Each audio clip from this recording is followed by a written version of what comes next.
Adakah manusia Indonesia di sana? Adakah manusia Indonesia di sana? Tanya Indonesia mengetuk-ngetuk pintu gedung dewan yang terhormat. Kala cuaca dipenuhi kelelawar, berjuta buruh tengadah di bawah matahari, merasakan betapa kepala mereka penuh ledakan karena penghinaan dan pengkhianatan. Dan beratus juta pasang mata mereka yang ditakut-takuti wabah nanar menatap dari layar telepon genggam, lalu diam-diam bertanya, adakah Indonesia? Adakah manusia Indonesia di sana? Terasa semakin dekat dan penuh telinga kami dengan suara monyet meski kami tak yakin. Kami sedang takut-takutnya begini, kehilangan kerja hari-hari, diancam kelangkaan pangan, didesak jadwal sekolah anak-anak kami sambil membayangkan betapa menakutkan masa depan di dalam ketidakmenentuan. Pak Ketua, ada ini Pak TV. Pak Beni, saya minta Anda nanti bisa dikeluarkan dari ruang paripurna. Kalau Anda tidak mengikuti aturan mekanisme. Mereka berpaling dari suara kami, menggelar sidang atas nama kami dan memutuskan hajat kami dengan telinga dan mata tertutup. Adakah manusia Indonesia di sana? Seekor Garuda terbang di langit, mengitari gedung yang kehilangan kesakralan. Mengepak ia dengan kepakan yang pilu dan marah. Menderu-deru ia di udara, dan dari mulut tiap kik yang tertahan adalah tangisan panjang untuk ruh para pahlawan. Mereka yang mati di garis juang, diludahi kini hingga kubur. Dan sambil jauh menembus langit ia bertanya, adakah manusia Indonesia di sana? Hanya tiang. Dan dinding-dinding tua menatap Garuda itu pergi dengan haru dan tak berdaya. Jauh dari lekuk tiang dan dinding-dinding itu berjuta buruh berarakan menerjang bayang-bayang wabah karena menolak dikutuk anak cucu. Bila mewariskan sejarah mati karena tidak berdaya di rongrong amarah yang lemah.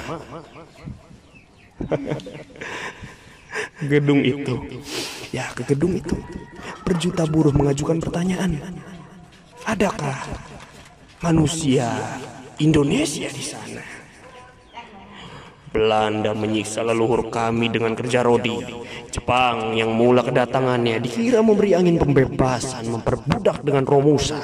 Dan kini kalian, saudara-saudara kami, sedarah dan setanah, seibu dari kandung pertiwi, perbudakan macam apa yang akan diciptakan dari ketukan palu atas nama kami itu?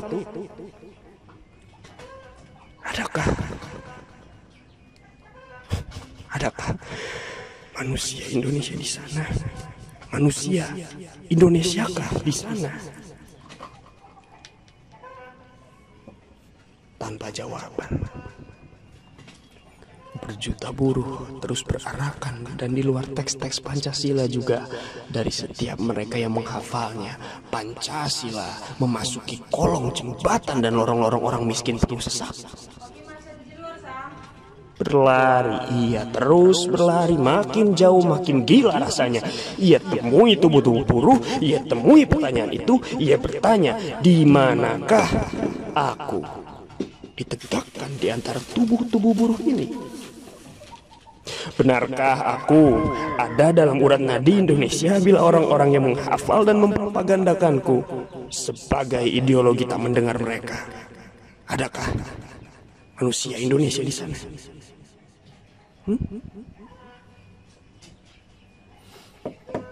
Indonesia mengetuk-ketuk pintu gedung dewan, tapi tak ada yang mendengar karena di dalamnya orang gaduh sendiri dan merasa paling Indonesia sendiri-sendiri sambil mengabaikan ketukan tangan Indonesia depan pintu. Keriuhan itu, perasaan keindonesiaan yang abai dan pongah mengusir Indonesia. Pergilah ia menemui setiap derap langkah buruh, degup jantung ketakutan orang-orang di dalam rumah. Pancasila menatap Garuda yang telah jauh pergi dan bertanya, adakah manusia Indonesia di sana?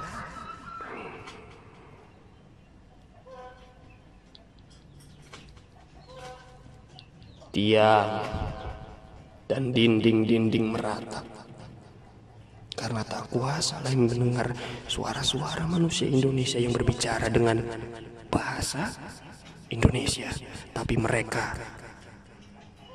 menanggalkan Indonesia.